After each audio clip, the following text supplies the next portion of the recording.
Hello दोस्तों, welcome back to my channel. आज हम लोग पढ़ने जा रहे हैं लाइफ प्रोसेसेस का दूसरा टॉपिक जो कि है हेटेरोट्रोपिक न्यूट्रिशन। तो चलिए शुरू करते हैं। तो हेटेरोट्रोपिक न्यूट्रिशन क्या होता है ना। तो आज हम लोग ये देखेंगे हेटेरोट्रोपिक न्यूट्रिशन। तो हेटेरो का मतलब होता है डिफरेंट, ठीक है। हेटेरो का मतलब होता है डिफरेंट, मतलब ये एक ऐसा तरीके का न्यूट्रिशन है जिसमें ऑर्गेनिज्म जो है वो दूसरे के ऊपर डिपेंड होते हैं अपने न्यूट्रिशन के लिए। जो भी एनर्जी रिक्वायरमेंट्स है या न्यूट्रिएंट्स का पर्पस पूरा करने के लिए दूसरे ऑर्गेनिज्म का ऊपर डिपेंड रहता है। ये ऑटोट्रोपिक न्यूट्रिशन में क्या था? ऑटोट्रोपिक न्यूट्रिशन में ऑर्गेनिज्म खुद ही खाना बना सकता था, लेकिन इसमें क्या है, हेटेरोट्रोपिक न्यूट्रिशन में ऑर्गेनिज्म खुद से खाना नहीं बना पाता और वो अपने खाना को बनाने के लिए दूसरे के ऊपर डिपेंड है। बॉडी के अंदर फूड बनाने के लिए दूसरे के ऊपर डिपेंड। तो ये एक ऐसा तरीके का न्यूट्रिशन है जिसमें ऑर्गेनिज्म खुद से खाना नहीं बना पाता। तो हेटेरोट्रोपिक न्यूट्रिशन जो है वो कितने टाइप्स का है? तो बेसिकली यहाँ पे 3 टाइप्स का है।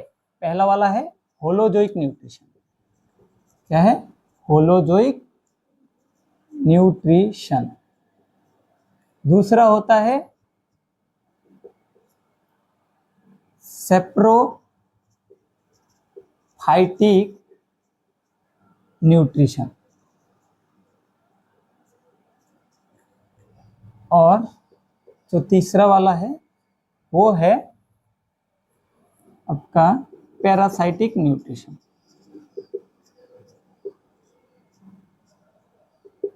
ये कुछ टाइप्स है हेटेरोट्रोपिक न्यूट्रिशन के।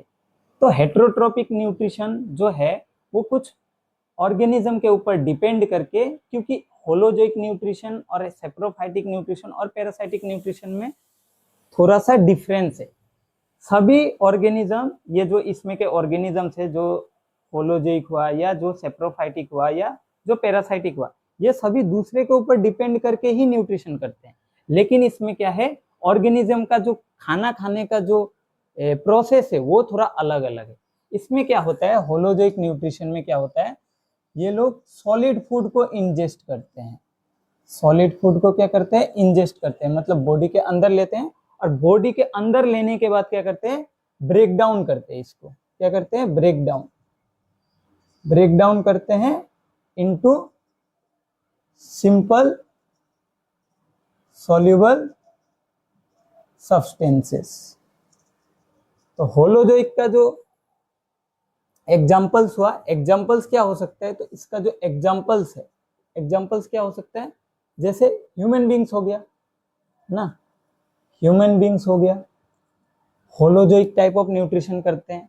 जो हम लोग हैं, हम लोग कैसा न्यूट्रिशन करते हैं? होलोजोइक टाइप ऑफ न्यूट्रिशन करते हैं।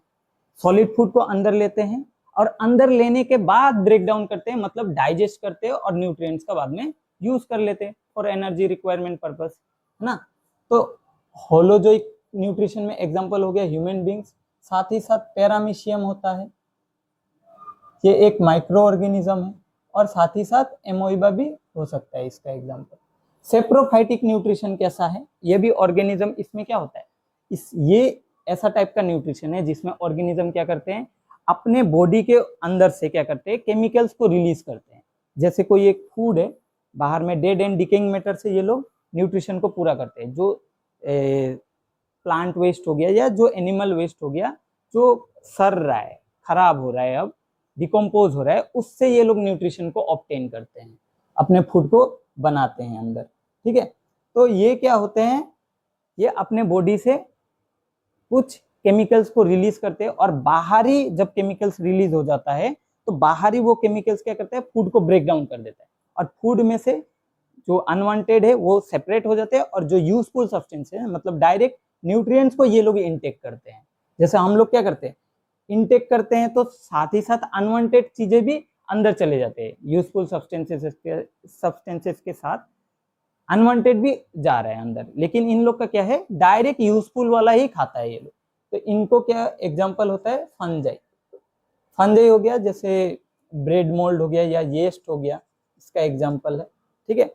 और पैरासाइटिक न्यूट्रिशन मतलब क्या है? ये पैरासाइट मतलब एक ऐसा तरीके का ऑर्गेनिज्म होता है ये जो दूसरे ऑर्गेनिज्म का ऊपर रह के दूसरे ऑर्गेनिज्म का ऊपर रह के उससे ही न्यूट्रिशन को ऑब्टेन करते हैं। मतलब ये होस्ट जिसके ऊपर रहते हैं उसको कहते हैं होस्ट, और ये तो पैरासाइट है, ठीक है। होस्ट से अपना खाना का न्यूट्रिशन जो है पूरा करते हैं। तो इसका एग्जांपल होता है लीच हो गया, ठीक है, लाइस हो गया, और इसमें भी पैरासाइटिक में भी टाइप्स होते हैं, जैसे एंडोपैरासाइटिक होते हैं, एंडोपैरासाइट, और क्या होते हैं एक्टोपैरासाइट, दूसरे वाले क्या होते हैं एक्टोपैरासाइट, ठीक है, एक्टोपैरासाइट। एंडोपैरासाइट का मतलब हुआ ऑर्गेनिज्म का अंदर रह के, मतलब एक होस्ट का अंदर रह के क्या करेगा, उससे ही न्यूट्रिशन को ऑब्टेन करेगा। इसमें भी टाइप्स है, मतलब अलग अलग, वो बॉडी को हार्म भी कर सकता है, नहीं भी कर सकते हैं, लेकिन मैक्सिमम करते ही हार्म ही करते हैं बॉडी को। जैसे हम लोग के अंदर क्या रहते हैं, हम लोग के अंदर वाले जो एंडोपैरासाइटिक है, जैसे राउंड वर्म्स हो गए, राउंड वर्म्स जो छोटे बच्चों के अंदर पाए जाते हैं, ठीक है ना। तो ये एक एग्जांपल हो गया किसका, एंडोपैरासाइट का। दूसरा एग्जांपल देखिए एक्टोपैरासाइट। एक्टोपैरासाइट का एग्जांपल क्या हो सकता है, लाइस हो गया। लाइस एक एक्टोपैरासाइट है, सरफेस का ऊपर रहता है और उसी से क्या करते हैं न्यूट्रिशन, मतलब किसी बॉडी से, किसी ऑर्गेनिज्म से ही न्यूट्रिशन को ऑब्टेन करते हैं, किसी के ऊपर रह के उसी से न्यूट्रिशन को ऑब्टेन करना। तो इसमें भी एग्जांपल्स में, और प्लांट का भी एग्जांपल्स देख लीजिए। प्लांट एग्जांपल्स जो है, प्लांट के एग्जांपल्स हो गए क्या, तो कैसकटा प्लांट, कैसकटा प्लांट। तो कैसकटा एक ऐसा प्लांट है जो कि एक पैरासाइट है, दूसरे से न्यूट्रिशन को ऑब्टेन करता है, ठीक है, पैरासाइट है, ठीक है। तो ये कुछ टाइप्स हो गए हेट्रोट्रोपिक न्यूट्रिशन के। अभी हेट्रोट्रोपिक न्यूट्रिशन में हम लोग को जो डिटेल में पढ़ना है वो कौन सा है, होलोजोइक न्यूट्रिशन। और होलोजोइक न्यूट्रिशन में हम लोग आज देखेंगे न्यूट्रिशन इन एमीबा और न्यूट्रिशन इन पैरामीशियम। देखते हैं न्यूट्रिशन इन एमीबा और nutrition in paramecium.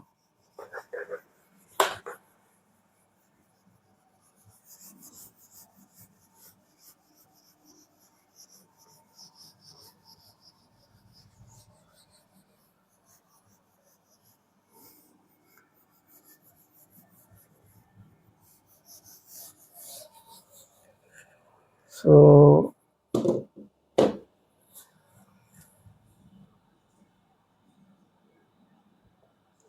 Nutrition in amoeba. So amoeba क्या होता है, एमीबा एक यूनिसेलुलर ऑर्गेनिज्म है। क्या है, तो यूनिसेलुलर ऑर्गेनिज्म है ये। यूनिसेलुलर का मतलब इसके अंदर एक ही सेल प्रेजेंट है, जैसे ह्यूमन बींग्स के अंदर या और भी एनिमल्स के अंदर बहुत सारे सेल्स प्रेजेंट हो सकता है, लेकिन इनमें क्या होता है एक ही सेल प्रेजेंट होता है, और एक ही सेल क्या करता है, सारा फंक्शन करता है। जैसे एक्सक्रीशन का काम भी एक ही सेल कर रहा है, और न्यूट्रिशन का काम भी एक ही सेल कर रहा है, रिप्रोडक्शन का भी काम एक ही सेल कर रहा है। मतलब एक ही सेल प्रेजेंट है इसके अंदर, इसके बॉडी के अंदर एक ही सेल प्रेजेंट है, इसलिए इसका नाम क्या है, यूनिसेलुलर ऑर्गेनिज्म। तो एमेबा एक यूनिसेलुलर है। साथ ही साथ इसका शेप जो होता है, shape is not fixed. Not fixed मतलब क्या है, इरेगुलर शेप, इरेगुलर शेप होता है। मतलब कैसा भी शेप है, ऐसा नहीं है कि कोई डिफिनाइट शेप है, इसका कोई डेफिनेट शेप नहीं है, इसका क्या है, शेप कोई फिक्स नहीं है मतलब। तो ये हुआ। साथ ही साथ इसको हम लोग यूकेरियोट भी बोलते हैं, एक यूकेरियोटिक भी है ये। यूकेरियोट का मतलब इसका अंदर जो न्यूक्लियस होता है वो ट्रू न्यूक्लियस प्रेजेंट होता है, हम लोग के अंदर भी ट्रू न्यूक्लियस होते हैं, ठीक है। तो ये एक यूकेरियोटिक भी है। तो ये कैसा होता है, इरेगुलर शेप होता है, ठीक है। तो इसका जो स्टेप ऑफ न्यूट्रिशन है, जो स्टेप्स ऑफ न्यूट्रिशन जो है वो कैसा है, देखते हैं न्यूट्रिशन का स्टेप्स क्या फॉलो करता है ये क्योंकि होलोजोइक टाइप ऑफ न्यूट्रिशन करता है, तो ये स्टेप्स क्या फॉलो करता है। पहला स्टेप होता है इंजेशन, ठीक है। दूसरा स्टेप होता है इसका डाइजेशन। तीसरा स्टेप होता है एब्जॉर्प्शन। चौथा स्टेप होता है एसिमिलेशन। और लास्ट वाला जो स्टेप है इसका नाम क्या है, तो इजेशन। तो ये क्या करता है, इंजेशन। इंजेशन का मतलब हुआ इसका जो स्ट्रक्चर है कैसा है, ऐसा करके है, तो ये जो फिंगर लाइक प्रोजेक्शंस प्रेजेंट होते हैं इसका नाम होता है स्यूडोपोडिया। क्या नाम होता है? तो स्यूडोपोडिया। इसके हेल्प से ये क्या करते हैं, स्यूडोपोडिया के हेल्प से ये मूवमेंट कर सकते हैं, क्योंकि पानी में पाया जाता है या जो वेट सॉइल है उसमें पाया जाता है ये, ठीक है ना। तो ये मूवमेंट करने में इसको हेल्प करता है। कौन? ये स्यूडोपोडिया। स्यूडोपोडिया का मतलब क्या होता है? फॉल्स फीट, मतलब फॉल्स मतलब ट्रू फिंगर्स नहीं है, ये टेम्पररी होते हैं। कैसे होते हैं? टेम्पररी होते हैं, मतलब कहीं से भी, ये कहीं भी बॉडी पार्ट से, किसी भी बॉडी पार्ट से निकल जाता है ऐसे करके, मतलब ऐसे करके जाता है, ठीक है। यहाँ से निकल गया, यहाँ से निकल गया, कहीं से भी निकल सकता है। इसका सरफेस का जो सेल मेम्ब्रेन है उसका कहीं से भी निकल सकता है ये। तो ये स्यूडोपोडिया होता है। ये फॉल्स फीट है और ये टेम्परेरी होता है, परमानेंट नहीं है, कभी भी अंदर चला जाता है, कभी भी बाहर आ जाता है। तो according to the food particle जो देखते हैं ये लोग, तो आपस में मूवमेंट के लिए हेल्प करते हैं, ठीक है। और फूड पार्टिकल को एनगल्फ करने के लिए यही हेल्प करता है इसका, ठीक है, स्यूडोपोडिया ही हेल्प करता है। तो ये क्या करता है? एनगल्फ करने में हेल्प करता है। एनगल्फ का मतलब फूड पार्टिकल को बॉडी के अंदर लेने में, एनगल्फ ऑफ फूड पार्टिकल, ठीक है। स्यूडोपोडिया का यही काम होता है। इसमें क्या होता है? एक न्यूक्लियस होता है, ठीक है। ये कैसे करके, मतलब ऐसे ही मूवमेंट होता है, पकड़ लीजिए, ये ऐसे करके है, यहाँ पे फूड पार्टिकल है, धीरे धीरे करते करते क्या करेगा, ऐसे करके फूड पार्टिकल को अंदर ले लेगा। तो ये जो न्यूट्रिशन है ऐसे करके हो जाता है, यहाँ पे न्यूक्लियस पकड़ लीजिए, ऐसे करके जो न्यूट्रिशन हो जाता है, साइड में इमेज शो कर दूंगा मैं ड्राइंग का, ठीक है। तो ये क्या होता है, ऐसे करके मूवमेंट करता है, स्यूडोपोडिया के हेल्प से मूवमेंट करते हैं। और help with the help of pseudopodia ये फूड पार्टिकल के सामने जाते हैं, और सामने जाके क्या करते हैं, फूड पार्टिकल को, मतलब पकड़ लीजिए यहाँ पे अगर फूड पार्टिकल है तो धीरे धीरे स्यूडोपोडिया ऐसे ऐसे करके निकलते हैं बाहर और अंदर ले लेते हैं। फूड पार्टिकल को कहाँ ले लिया, देखिए यहाँ से धीरे धीरे बाहर निकला और बाद में फूड पार्टिकल को अंदर ले लिया। ये फूड पार्टिकल कुछ भी हो सकता है, बैक्टीरिया भी हो सकता है, कुछ भी हो सकता है, ठीक है, माइक्रोस्कोपिक पार्टिकल ही होगा ये एक, ठीक है। तो ये धीरे धीरे ऐसे करके जब लेगा अंदर, तो इसके सराउंडिंग में एक फूड वैक्यूल बन जाता है। क्या बन जाता है? फूड वैक्यूल बन जाता है। जैसे ही इसका टिप्स, मतलब टिप्स जो फिंगर है, ये जो फिंगर है, जैसे ही ये फ्यूज होगा आपस में, फ्यूज होते होते ही फूड पार्टिकल के सराउंडिंग में क्या बन जाता है, एक फूड वैक्यूल बन जाता है। और फूड वैक्यूल जैसे ही बनता है, तो ये तो साइटोप्लाज्म, मतलब न्यूक्लियस और ये सेल मेम्ब्रेन का बीच का जो पार्ट होता है, फ्लूइड वाला पार्ट सेल के अंदर का, इसको हम लोग बोलते हैं साइटोप्लाज्म, ठीक है। क्या बोलते हैं? साइटोप्लाज्म बोलते हैं हम लोग, ठीक है। तो ये साइटोप्लाज्म में एक सेल ऑर्गेनेली होता है जिसका नाम है, मतलब लाइजोसोम। लाइजोसोम से क्या होता है, डाइजेस्टिव एंजाइम्स ये फूड वैक्यूल के अंदर जाते हैं। किसके अंदर जाते हैं? फूड वैक्यूल के अंदर जाते हैं। और ये डाइजेस्टिव एंजाइम्स जो है ये हेल्प करते हैं फूड पार्टिकल को ब्रेक डाउन करने में। तो धीरे धीरे क्या हो जाता है, ये फूड पार्टिकल ब्रेक डाउन होने लगता है, और ब्रेक डाउन हो के क्या हो जाता है, मतलब छोटा छोटा टुकड़ा हो गया। तो ये उसके बाद क्या होगा, डाइजेशन हो गया, डाइजेस्टिव एंजाइम्स आके क्या किया, डाइजेशन कर दिया। डाइजेशन होने के बाद ये एब्जॉर्ब, जो एब्जॉर्प्शन का काम होगा, नेक्स्ट काम क्या होगा, एब्जॉर्प्शन का काम होगा।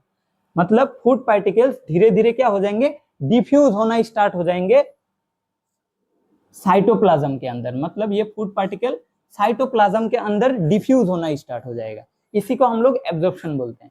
एसिमिलेशन का मतलब बहुत लोग सोचते हैं दोनों सेम ही है, सेम नहीं है। एब्जॉर्प्शन का मतलब एक जो फूड पार्टिकल है ये किसी के अंदर मूव हुआ, किसी सेल के अंदर चला गया, ये हो गया एब्जॉर्प्शन। और एसिमिलेशन का मतलब वो जो डाइजेस्टेड फूड पार्टिकल है उसका यूज होना। उसका यूज होना किस चीज के लिए, एनर्जी के लिए, ग्रोथ के लिए, रिपेयर के लिए, इसके लिए यूज होने लगेगा। तो इसका मतलब होता है एसिमिलेशन, ठीक है। और इजेशन लास्ट स्टेप है। इजेशन मतलब जो अनडाइजेस्टेड फूड है, यहाँ पे जो भी अनडाइजेस्टेड फूड बच जाएगा, है ना, अनडाइजेस्टेड फूड वो क्या करेगा, मूव कर जाएगा सेल सरफेस तक, और क्या हो जाएगा, सेल मेम्ब्रेन के थ्रू निकल जाएगा। मतलब यहाँ तक मूव कर जाएगा जो अनडाइजेस्टेड फूड है, और धीरे धीरे करके यहाँ से ये स्यूडोपोडिया को खोल देंगे, फिर ये बाहर चला जाएगा, ठीक है। या hinder part of the body से ये बाहर निकल जाते हैं, ठीक है। तो शायद समझ आया होगा, नहीं तो ऐसे भी समझ सकते हैं। ये क्या करता है, जैसे ये इसको एक फूड पार्टिकल दिखता है, पकड़ लीजिए, ठीक है। तो ये बोलता है क्या, चल दोस्ती करते हैं। दोस्ती करने जाता है, दोस्ती करने के बहाने क्या करता है, अपना स्यूडोपोडिया को स्यूडोपोडिया के हेल्प से उसको क्या करता है, ऐसे करके अंदर ले लेता है, फूड पार्टिकल को अंदर ले लेता है। ये पूछता है ये क्या हो रहा है, ठीक है। अब क्या होगा, इसका तो अब कुछ बचने का उपाय ही नहीं है। ये जैसे ही अंदर जाता है क्या हो जाता है, जैसे घर के अंदर ढुकाया तो और एक रूम के अंदर ढुका देता है, किसके अंदर, फूड वैक्यूल के अंदर डाल देगा। फूड वैक्यूल जैसे ही इसके सराउंडिंग में क्रिएट हो गया, डाइजेस्टिव एंजाइम्स आएंगे लाइसोसोम से डाइजेस्टिव एंजाइम्स आके इसको क्या करेंगे, डाइजेस्ट करना स्टार्ट।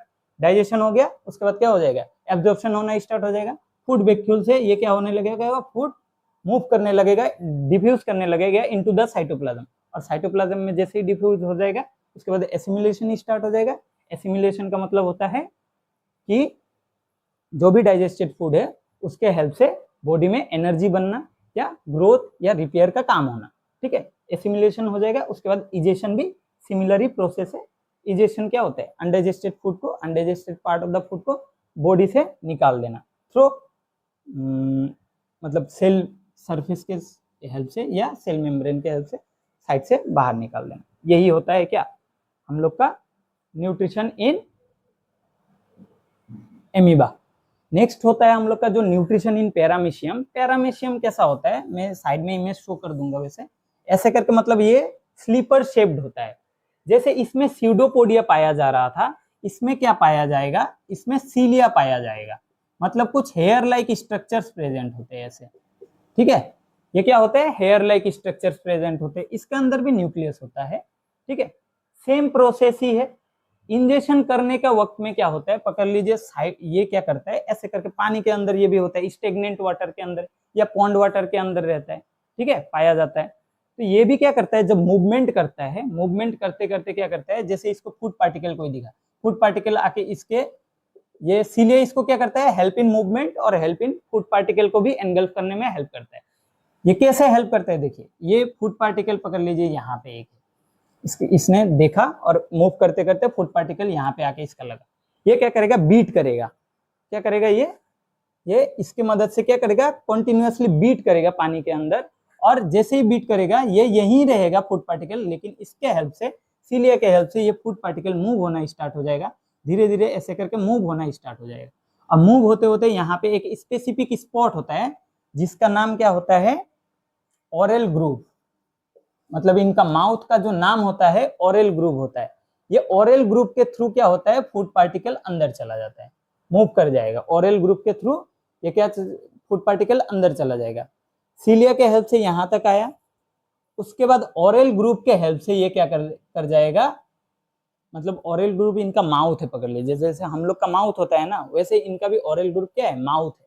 तो माउथ के थ्रू, इनके माउथ के थ्रू फूड पार्टिकल अंदर गया। अंदर जाने के बाद सेम प्रोसेस होता है, डाइजेशन, एब्जॉर्प्शन और एसिमिलेशन एकदम सेम टू सेम है। इजेशन जो होता है, मतलब जो undigested part of the food है वो कहां से निकल जाता है, तो थ्रू एनल पोर निकल जाता है। सेम टू सेम प्रोसेस है, बाकी कुछ भी नहीं, डिफरेंस उतना कुछ भी नहीं, ठीक है। तो यही है nutrition in amoeba and paramecium, ठीक है। डाइजेशन वैसा ही होगा, सेम टू सेम। लाइसोसोम से फूड पार्टिकल के अंदर क्या चला जाएगा, लाइसोसोम से डाइजेस्टिव एंजाइम्स ट्रेवल करेंगे साइटोप्लाज्म के थ्रू, है ना, और ये फूड वैक्यूल के अंदर चले जाएंगे। फूड वैक्यूल के अंदर जाने के बाद डाइजेस्टिव एंजाइम्स इसको ब्रेक डाउन करेंगे, फूड पार्टिकल को ब्रेक करेंगे। फूड पार्टिकल जैसे ही ब्रेक होगा, एब्जॉर्प्शन स्टार्ट हो जाएगा। मतलब ये जो फूड पार्टिकल ब्रेक हुआ, ये फिर डिफ्यूज होने लगेगा साइटोप्लाज्म के अंदर ताकि यूज हो। उसके बाद क्या होगा, एसिमिलेशन स्टार्ट होगा। मतलब जो भी डाइजेस्टेड फूड गया है साइटोप्लाज्म के अंदर वो यूज हो, क्यों, ताकि ग्रोथ कर पाए, ये सेल ग्रो कर पाए, ये क्या कर पाए, ग्रो करने के साथ साथ अपना ग्रोथ, एनर्जी, रिपेयर का काम कर सके। इजेशन क्या होता है, मतलब लास्ट स्टेप होता है जो कि अनडाइजेस्टेड फूड है, कुछ तो अनडाइजेस्टेड बच जाएगा ना, वो क्या होगा, थ्रू एनल पोर, इनका जो एनल पोर होता है उसके थ्रू ये बाहर निकल जाएंगे, undigested part of the food. तो यही है इजेशन, सेम ही होता है, स्टेप सेम ही है दोनों में, एमीबा और पैरामीशियम। पैरामीशियम स्लीपर शेप्ड होता है, ठीक है, जूता का शेप जैसा होता है, स्लीपर शेप्ड होता है। और क्या है, ये भी एक यूनिसेलुलर ही है, ठीक है, यूकेरियोटी है ये भी, ठीक है, और कुछ भी नहीं है, ठीक है। तो इतना ही प्रोसेस होता है न्यूट्रिशन का पैरामीशियम और एमीबा में। साथ ही साथ हम लोग देखेंगे नेक्स्ट न्यूट्रिशन इन एनिमल्स, मतलब ह्यूमन बींग्स में देखेंगे कि उसमें कैसे करके न्यूट्रिशन होता है। सो आज के लिए इतना ही बस, थैंक यू।